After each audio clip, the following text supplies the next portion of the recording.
Nagulat lang talaga ako. Kasi syempre, malalaman mo lang talaga kung ano yung gawain ng isang tao kung ikaw mismo ay nakatrabaho mo or nandun ka. So itong revelation nitong si VP Sara na at 10:30 or 10:25 AM umagang umaga, lango ka na sa alak, amoy alak ka na.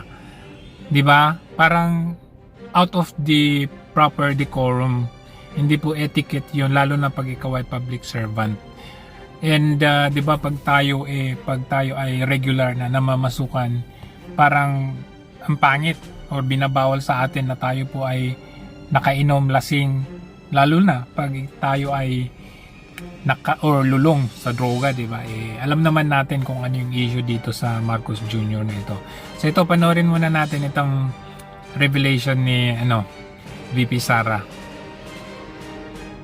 Dapat natupad na po sana niya ito sa kanyang panahon. Ang pagtitiwalang ito ay sa kanyang reklamo ngayon, nagre-reflect lamang na bilang siya ay naging DepEd Secretary ay a complete failure. Sabi ko yon na we are truly behind sa education system natin compared to more developed countries around the world. And that is true.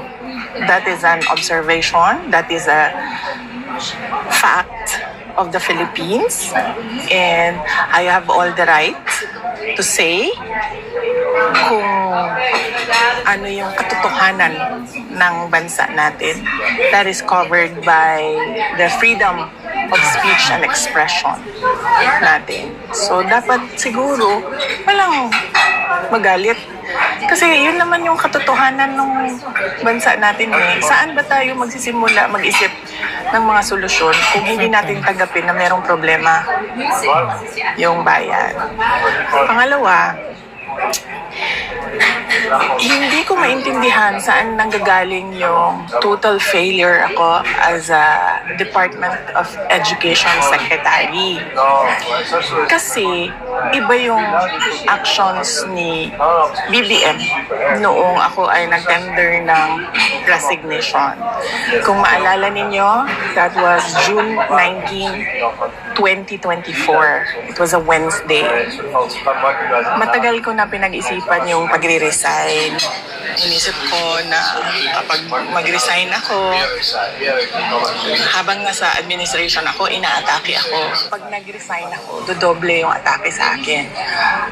Napansin ninyo yung gawain ng administrasyong ito ngayon na nagtrabaho ka ng nagtrabaho, tama yung trabaho mo, hindi ka kawatan, hindi ka kurap, pero anong ginagawa nila pag nag-exit ka? Parang yung pag napasok ka sa triad, for example, no, hindi ka na makakaalis kasi pag gusto mo nang kumalas, abay sisirain nila yung buhay ninyo. Nakikita ninyo yung ginagawa nila kay NBI director na si Jaime Santiago. Ayan. Nag-tender siya ng irrevocable resignation. Anong ginagawa nila? Ini-issue nila siya ngayon. Kagaya yung nangyari dito kay VP Sara. Posibleng Trademark nila yan. file ng impeachment case sa akin dahil September 2023 pa lang pinag-uusapan na yon.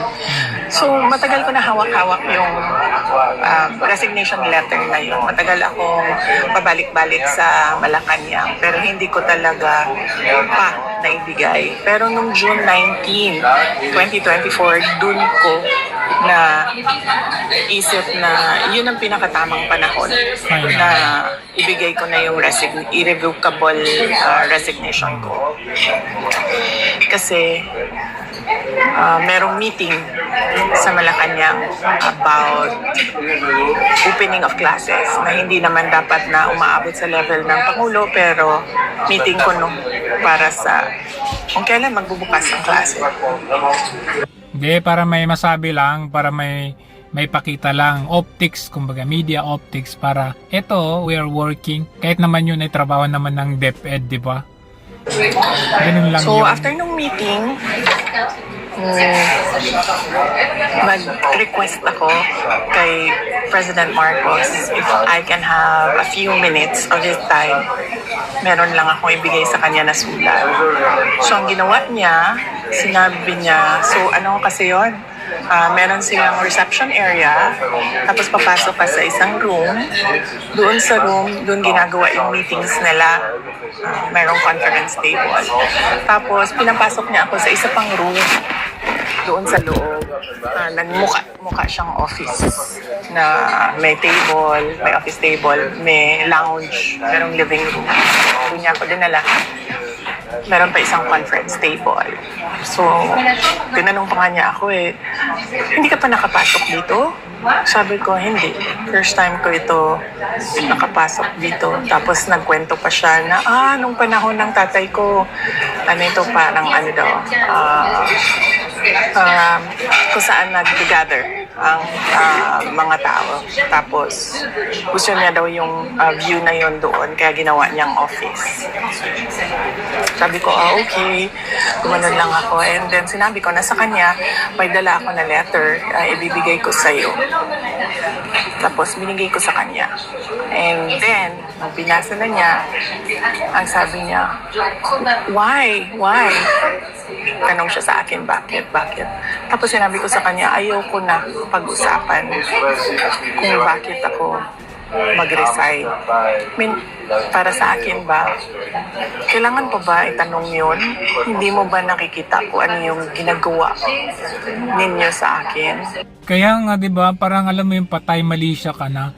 Yung kaibigan mo, yung taong tumulong sa iyo minamaltrato na, pinagkakaisahan na, harap-harapan, pati yung asawa mo ginaganon si VP Sara during the send-offs, 'di ba? I mean, bulag ka pa? Hindi mo ba yun napansin? Tapos sasabihin, why? Di ba ang plastic?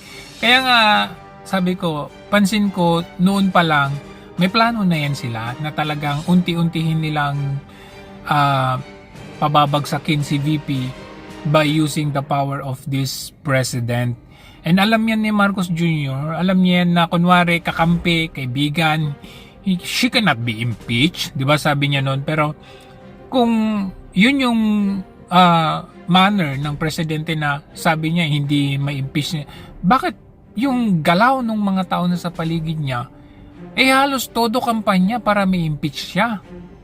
So for you as a friend na natulungan ka, you did not do anything to prevent.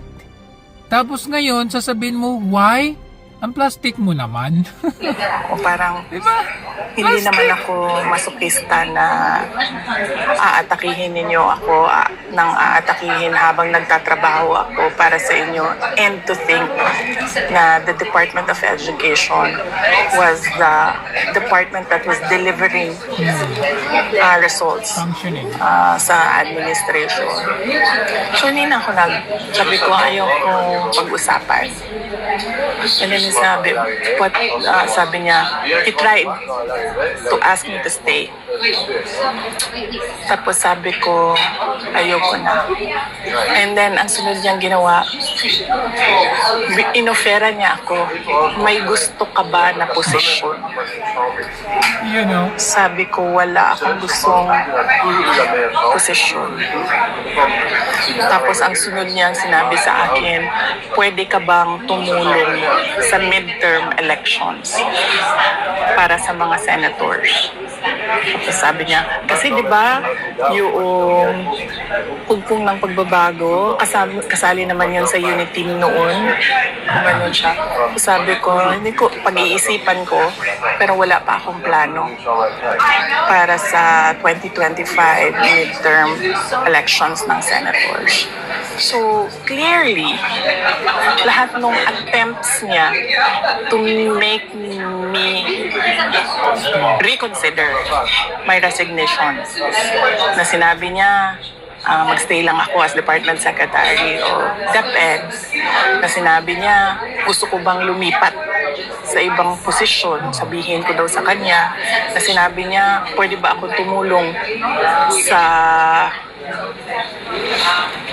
midterm elections ng 2025. So, ay hindi iyon actions ng taong tumitingin as failure ako. Castro, anti-Claire yan kasi kung magbabanggit ka ng mga pahayag, akala mo sigurado ka na. Ito na, nasampal ka harap-harapan ni VP Sara just by her words. Kasi totoo nga naman, kung ikaw ay total failure, bakit mo pakikiusapan yung tao na magstay? Failure na, kahiya-hiya ngayon sa administrasyon, tapos sasabihin mo magstay? Offeran mo ng another position? Paano pag sinabi niya na DND? O, ibibigay mo ba? Hindi nga niya tinupad yung DND na gusto ni VP noon. Tapos inuferan mo siya. Tapos gustong tumulong sa eleksyon. Ibig sabihin, kung ikaw ay pipitsugin, kung ikaw ay walang impact, lalo na sa political campaigns, bakit ka pakikiusapan? So, saan doon talaga ang total failure? Anti-Claire! Action yon ng taong tumitingin na kailangan niya yung trabaho ko. So, hindi ko alam saan nagagaling yung sinasabi nila failure ako as a Department of Education Secretary. At Ito na, laseng! ang clincher dito, hindi yun eh. Hindi yung Ayan na. gusto niya akong manatili at magtrabaho para sa kanya sa administrasyon. Yun yung pag-alis ko, nagbeso-beso siya sa akin. This was 10:25 or 10:30 in the morning. Maba sa oras ko. Hindi lang ako sigurado sa oras. Yes, May kasama bang ngiwi yung ano niya? tama. Kasi ito yung pumasok sa isip ko eh. Tama yung oras ko. 10:25, 10:30 in the morning. Amoy alak siya. At kung ako ang pahulain, kung ano yung alak na yon, whiskey. Pero, hindi ko naman siya nakita nag-inom ng whiskey. Nakikita ko siya lagi umiinom ng champagne. Hindi raw nakita ang uminom ng whiskey pero amoy whiskey siya. Ibig sabihin, madaling araw pa lang, umagang-umaga pa lang, nagbubungar-bungar na siya. Pero amoy alak siya at 10:30 in the Or should I say, hangover? Kasi kinagabihan may mga session sila. morning. Doon na-confirm yung decision ko na mag-resign. Siyempre, bakit? Confirm na, desidido na ako, bakit? Paano ko magagawang magtrabaho sa isang administrasyon na lumalabag naman or wala namang proper etiquette para magtrabaho? Am I willing to work with somebody na lasenggo? Kung hindi man lasenggo, bangag? No way. Yun yung point mo. So, hindi ako ang failure. Siguro, ang failure is yung 10:30 pa lang ng umaga, amoy alak ka na.